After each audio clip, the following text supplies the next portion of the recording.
नमस्कार दोस्तों, स्वागत है आपका स्टडी विद वीके सर पर। दोस्तों, अपन ने पिछली कक्षा में चर्चा कर ली थी स्वरों के बारे में, ठीक है। और आज अपना टॉपिक है व्यंजन वर्ण। तो आज व्यंजन वर्ण के बारे में देखते हैं, ठीक है। तो व्यंजन को संस्कृत में क्या बोलते हैं? हल बोलते हैं। हल, हल या व्यंजन, ठीक है। इसकी परिभाषा क्या है वो देखते हैं। वे वर्ण जिनका उच्चारण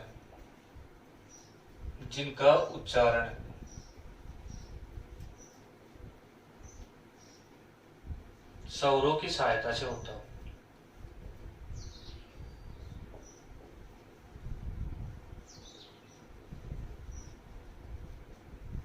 वे वर्ण जिनका उच्चारण स्वरों की सहायता से होता हो उन्हें क्या कहते हैं? व्यंजन कहते हैं, ठीक है। तो वे वर्ण जिनका उच्चारण स्वरों की सहायता से होता हो उनको क्या कहते हैं? व्यंजन कहते हैं, ठीक है।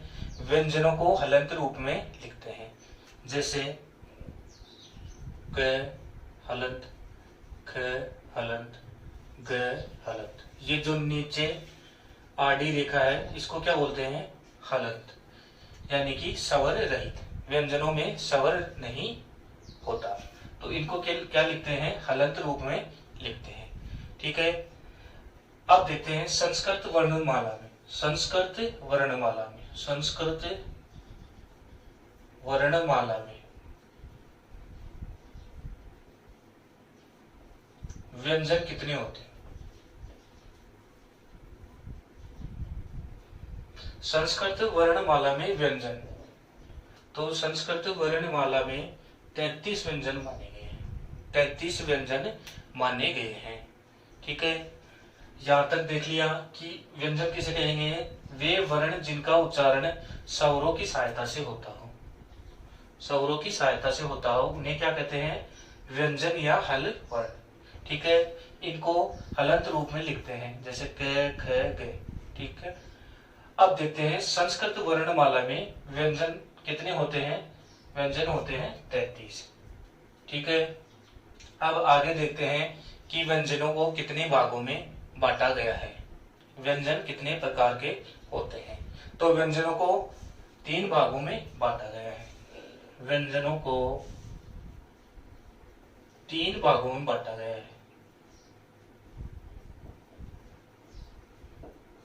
गया है,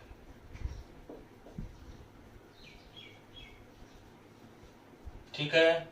व्यंजनों को कितने भागों में बांटा गया है? 3 भागों में बांटा गया है। कौन कौन से हैं देखते हैं।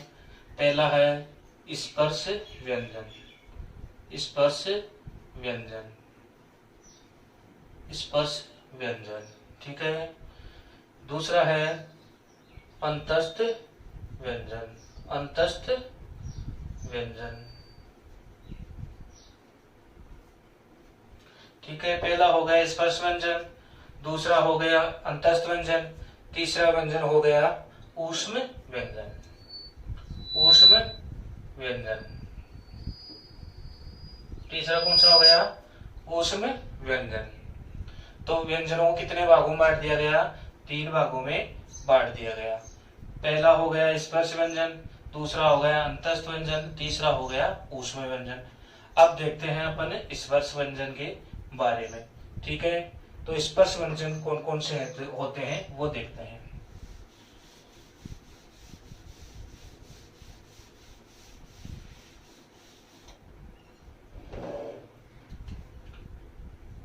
स्पर्श व्यंजन, स्पर्श व्यंजन, ठीक है। स्पर्श व्यंजन, स्पर्श व्यंजन कितने होते हैं? 25 व्यंजन होते हैं। स्पर्श व्यंजन कितने होते हैं? 25 व्यंजन होते हैं। कैसे लेकर कैसे मैं तक, कैसे मैं तक 25 व्यंजन होते हैं, यानी कैसे लेके मैं तक 25, 5 इंटू 5 बराबर 25 व्यंजन, ठीक है। यानी कि क वर्ग, क वर्ग, च वर्ग, ट वर्ग, क वर्ग त वर्ग ट वर्ग और प वर्ग। ठीक है, क वर्ग हो गया, च वर्ग हो गया, त वर्ग हो गया, ट वर्ग हो गया, प वर्ग हो गया। तो ये पांच वर्ग हो गए। तो क 5 वर्ग हो गए, तो इनको कितने भागों में बांट दिया गया? कैसे लेके 5 इंटू 5 25 वर्ग, 25 हो गए, यानी कि इनका वर्ग कर दिया गया। तो इनको क्या बोला जाता है? वर्गीय व्यंजन भी बोला जाता है। तो क्वेश्चन पूछ लिया जाता है कि वर्गीय व्यंजन कितने होते हैं? वर्गीय व्यंजन कितने होते हैं? कितने होते हैं वर्गीय व्यंजन? 25 होते हैं। ठीक है, अब देखो, इनको वर्गीय व्यंजन भी व्यंजन कहा जाता है। इसके बाद में अपन ने बात करी थी दूसरे व्यंजन की, अंतस्थ व्यंजन। दूसरा कौन सा था? अंतस्थ, अंतस्थ व्यंजन। ठीक है, एग्जाम में पूछ लिया जाता है कि अंतस्थ व्यंजनों की संख्या कितनी होती है। तो अंतस्थ व्यंजनों की संख्या 4 होती है। ठीक है, अंतस्थ व्यंजन 4 होते हैं। ठीक है, यण प्रत्याहार में जो वर्ण आएंगे, यण प्रत्याहार में जो वर्ण आएंगे, यण प्रत्याहार के वर्ण, वो क्या कहलाएंगे? अंतस्थ व्यंजन कहलाएंगे। यण प्रत्याहार अपन अगली कक्षा में चर्चा करेंगे, प्रत्याहार बनाने के बारे में, माहेश्वर सूत्रों के बारे में। तब आपको बता दिया जाएगा कि प्रत्याहार क्या होते हैं और यण प्रत्याहार में कौन कौन से वर्ण आते हैं। तो अंतस्थ व्यंजन में यण प्रत्याहार के वर्ण आएंगे, 4 वर्ण, य, र, ल, व। ठीक है, य, र, ल, व, ये वर्ण आते हैं। तो पूछ लिया जाता है कि अंतस्थ व्यंजन कितने होते हैं? अंतस्थ व्यंजन 4 होते हैं। यण प्रत्याहार के वर्ण आते हैं। ठीक है, इनकी संख्या कितनी होती है? 4 होती है। और इनका क्रम पूछ लिया जाता है कि अंतस्थ व्यंजनों का क्रम क्या होता है? य, र, ल, व। कई बार ऐसे भी आ जाता है य, व, र, ल, य, व, र, ल। ये नहीं होता है दोस्तों, इसका क्रम होता है य, र, ल, व। ठीक है, यहाँ तक अपन ने चर्चा कर ली, इनका क्रम यही होता है। ठीक है, अब आगे तीसरा देखते हैं अपन ने। तीसरा देखते हैं ऊष्म व्यंजन। ऊष्म व्यंजन। ठीक है, तो अपना ऊष्म व्यंजन तीसरा कौन सा है? ऊष्म व्यंजन। ऊष्म व्यंजन, ऊष्म व्यंजन भी 4 होते हैं। ऊष्म व्यंजनों की संख्या भी कितनी होती है? 4 होती है।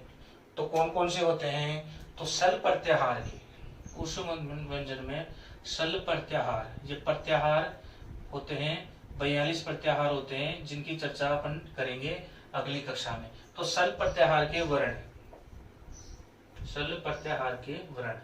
अब देखो, सल प्रत्याहार में 4 वर्ण कौन कौन से आते हैं? सल प्रत्याहार में श, श,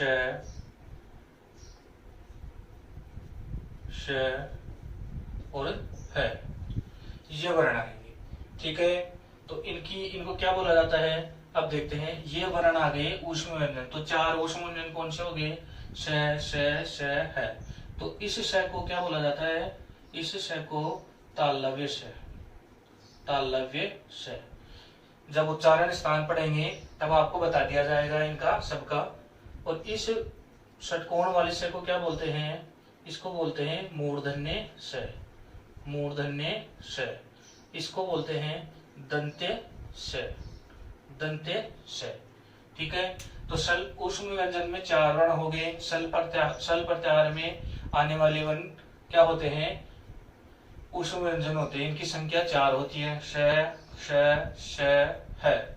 ठीक है, तो इनके व्यंजनों के 3 भेद हो गए। ठीक है, 3 भेदों में देखो, 25 व्यंजन तो स्पर्श व्यंजन हो गए, 4 ऊष्म हो गए और 4 अंतस्थ हो गए। तो इनकी संख्या कितनी हो गई?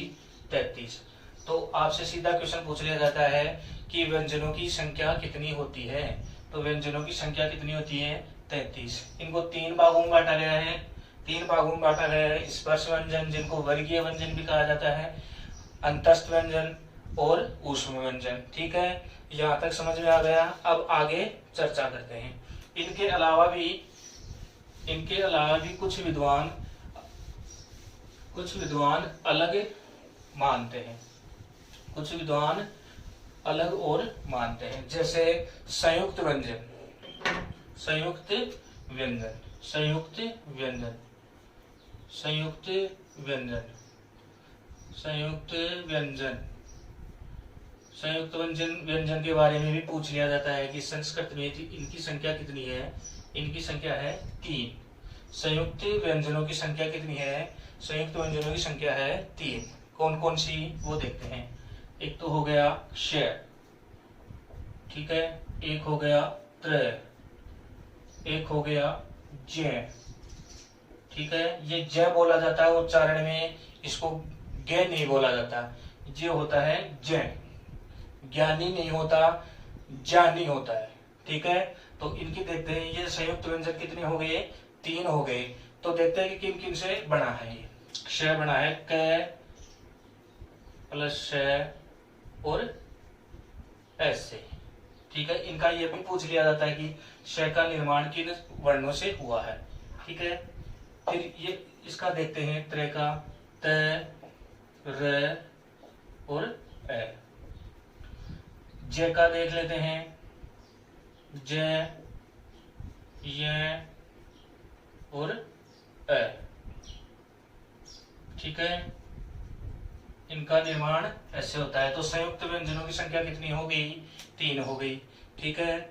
इनके अलावा कुछ विद्वान और व्यंजन मानते हैं और वर्णों के बारे में बताते हैं। जैसे अयोग वाह, अयोग वाह, अयोग वाह, अयोग वाह वर्ण। देखो अयोग वाह, अयोग वाह का मतलब जिन वर्णों का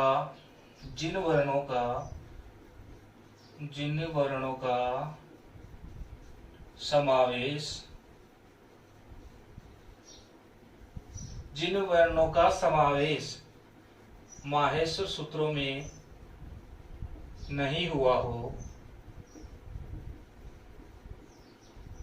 जिन वर्णों का समावेश या शामिल नहीं किया गया हो, किनमें माहेश्वर सूत्रों में जो शामिल नहीं है उन्हें क्या कर दिया गया?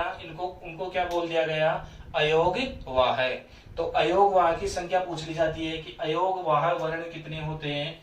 तो संस्कृत वर्णमाला में अयोग वाह वर्णों की संख्या कितनी होती है? 4 होती है, ठीक है।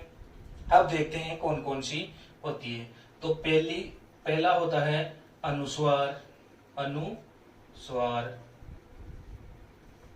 अनुस्वार का चिन्ह है, ये बिंदु है, तो इसको व्याकरणिक भाषा में क्या बोलते हैं? अनुस्वार, ठीक है। उसके बाद में देखो विसर्ग, विसर्ग को क्या माना है? अयोग वाह। तो विसर्ग का चिन्ह देखो इस हिसाब से, ठीक है। फिर तीसरा है अनुस्वार हो गया, विसर्ग हो गया, फिर हो गया जिह्वा मूल्य, जिह्वा मूल्य, जिह्वा मूल्य। फिर चौथा हो गया उपदमानीय, ठीक है। तो अनुस्वार हो गया, विसर्ग हो गया, जिह्वा मूल्य हो गया, उपदमानीय हो गया। अब देखो जिह्वा मूल्य में कौन कौन से वर्ण आएंगे? क और ख। लेकिन इनसे पहले एक चिन्ह आएगा जिसे क्या बोला जाता है? अर्ध विसर्ग, ठीक है। देखो ये विसर्ग का निशान है, ठीक है। अब देखो इसको आधा बांट देते हैं इधर से इधर से, तो ये कैसे बनेगा? ऐसे और ऐसे, तो ये क्या हो जाएगा? अर्ध विसर्ग, ठीक है। तो जिह्वा मूल्य में 2 वर्ण आएंगे, क और ख, ठीक है। और उपदमानीय में कितने वर्ण आएंगे? प और फ, इसमें भी 2 आएंगे। इनके भी पहले अर्ध विसर्ग का चिन्ह मिलेगा, ठीक है। तो संयुक्त व्यंजन की संख्या हो गई अपने 3, श, त्र, ज, ठीक है। अयोग वाह वर्णों की संख्या हो गई 4। इनको पूछ लिया जाता है सीधा सीधा कि अयोग वाह वर्णों की संख्या है 4 है। जिन वर्णों का, अब देखो अयोग वाह है, जिन वर्णों का समावेश माहेश्वर सूत्रों में नहीं हुआ हो वो क्या हो गए? अयोग वाह, यानी कि जिनका जिनको माहेश सूत्रों में शामिल नहीं किया गया हो उनको क्या बोला गया है, अयोगवा। ठीक है, अयोगवा 4 होते हैं, अनुस्वार, विसर्ग, जिह्वा मूल्य और उपध्मानीय। ये जिह्वा मूल्य और उपध्मानीय ये तो लगभग पूछे जाते हैं, तो इनको ध्यान रखना दोस्तों। ठीक है, इसके आगे चलते हैं अपन, इसके आगे देखते हैं और वर्ण जिनके बारे में एग्जाम में पूछ लिया जाता है। ठीक है, तो अभी देखते हैं, अब देखते हैं यम वर्ण। ठीक है, यम वर्ण इनके बारे में भी पूछ लिया जाता है। ठीक है, कि संस्कृत में यम वर्ण कौन से होते हैं, कितने होते हैं यम वर्ण। अब देखो यम वर्णों की संख्या होती है 4। ठीक है, यम वर्णों की संख्या कितनी होती है, 4। अब देखो यम वर्ण कौन सा होता है, एक मैंने शब्द लिखा है अग्नि, अग्नि ऐसे करके लिखा है। ठीक है, अग्नि। ठीक है, तो देखो पंचम वर्ण से पहले, पंचम वर्ण से पहले, पंचम वर्ण न हो गया, पंचम वर्ण से पहले पहला, दूसरा, तीसरा, चौथा, ये वर्ण क्रम से 2 बार आ जाए ना, ये क्रम से 2 बार, ये पंचम वर्ण से पहले पहला, दूसरा, तीसरा और चौथा वर्ण क्रम से 2 बार आ जाए। देखो यहाँ पंचम वर्ण न है, न हो गया, और इससे पहले क्या ग 2 बार आ गया, तो ग कौन सा अक्षर है, तीसरा, तो यहाँ यम वर्ण कौन सा हो जाएगा, ये सेकंड वाला, ये ग है ना, ये यम वर्ण हो जाएगा। इनकी संख्या कितनी होती है, 4। इतना सा याद रखना आप तो कि यम वर्णों की संख्या कितनी होती है, तो यम वर्णों की संख्या कितनी होती है, 4 होती है। अब देखते हैं दूसरा, दु स्पष्ट, दु स्पष्ट, इसको भी पूछ लिया जाता है कि दु स्पष्ट व्यंजन वर्ण संस्कृत में कितने होते हैं, तो दु स्पष्ट व्यंजन एक ही माना गया है। ठीक है, ये ल के समान इसका उच्चारण होता है और लगभग इसका ऐसे निशान आता है, इसका जैसे ल का उच्चारण किया जाता है ल, तो इसको क्या बोला जाएगा, ल, ल, ल उच्चारण करके बोला जाएगा। तो दो स्पष्ट की संख्या कितनी होगी, 1, यम वर्णों की संख्या कितनी होगी, 4। ठीक है, तो यम वर्णों की संख्या पंचम वर्ण से पहले पहला, दूसरा, तीसरा, चौथा वर्ण अगर क्रम से 2 बार रिपीट हो जाए तो उसका लास्ट वाला न से पंचम वर्ण से पहले वाला वर्ण क्या हो जाएगा, यम हो जाएगा। और संस्कृत में दो स्पष्ट वर्णों की संख्या कितनी है, वो है 1। ठीक है मित्रों, अगली कक्षा में अपन चर्चा करेंगे व्यंजनों के वर्गीकरण के बारे में, व्यंजनों के वर्गीकरण के बारे में। वो वर्गीकरण कौन सा होगा, उच्चारण, स्थान और पर्यटन के आधार पर इनका वर्गीकरण देखेंगे। ठीक है मित्रों, अगली कक्षा में चर्चा करेंगे। धन्यवाद।